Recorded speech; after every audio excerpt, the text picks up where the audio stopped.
காவேரி ஜோடி யாருக்கெல்லாம் பிடிக்குமோ இந்த வீடியோக்கு ஒரு லைக் போட்டுருங்க. எங்க ஃபோட்டோஸ்லாம் காமிச்சோனே, "என்ன பொய் சொல்றீங்க? நீங்க பாட்டுல எடிட் பண்ணிட்டு, இங்க வந்து ட்ராமாவா பண்றீங்க?" அப்படின்னு சொல்லிட்டு காவேரி ரொம்ப கோவமா கத்துறாங்க. உடனே என் 2 பசங்களும், எங்க அம்மாவ பார்த்து, "என்ன கோவமா கைய உசத்தி பேசிட்டு இருக்க? என்ன நினைச்சிட்டு இருக்க? இது எங்க அப்பாவோட வீடு. நாங்க இங்க தான் இருக்க போறோம்." அப்படின்னு சொல்லிட்டு அவங்க 2 பேரும் சொல்றாங்க. அத கேட்டுட்டு காவேரி அடிக்க போற மாதிரி போறாங்க. உடனேவும் காவேரிய கீழ தள்ளி விட்டுர்றாங்க அவங்க 2 பேரும் சேர்ந்துட்டு. விஜய் இருந்துட்டு செம கோவப்படுறாங்க. "இங்க பாரு, என் கண்ணு முன்னாடி என் பொண்டாட்டிய தள்ளி விடுறீங்களா? என்ன செய்றேன் உங்கள?" அப்படின்னு சொல்லிட்டு வேகமா அவங்க 3 பேத்தையும் வீட்ட விட்டு தள்ளி விடுறாங்க.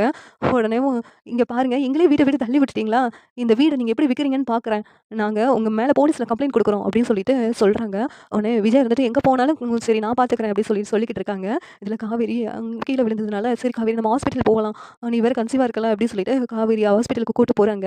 இங்க சாரதா இருந்துட்டு, "இவங்க யாருன்னே தெரியல. இப்படிலாம் பிரச்சனை பண்ணுவாங்கன்னு நினைக்கவே இல்லடி. உனக்கு ஒண்ணும் ஆகக்கூடாதுடி." அப்படின்னு சொல்லிட்டு காவேரி ஹாஸ்பிட்டல் கூட்டு போய் அங்க செக்கப் பண்றாங்க. பயப்படுறதுக்கு எதுவும் இல்ல அப்படின்னு சொல்லிட்டு டாக்டர் சொன்னது தான் விஜய்க்கு உயிரே வந்துச்சு. இந்த சீரியல் எப்படி நல்லா இருக்கும் நீங்க நினைக்கிறீங்கன்னு கமெண்ட் பண்ணுங்க. இந்த வீடியோ பிடிச்சிருந்தா லைக் பண்ணுங்க, ஷேர் பண்ணுங்க, சப்ஸ்கிரைப் பண்ணுங்க. Thank you.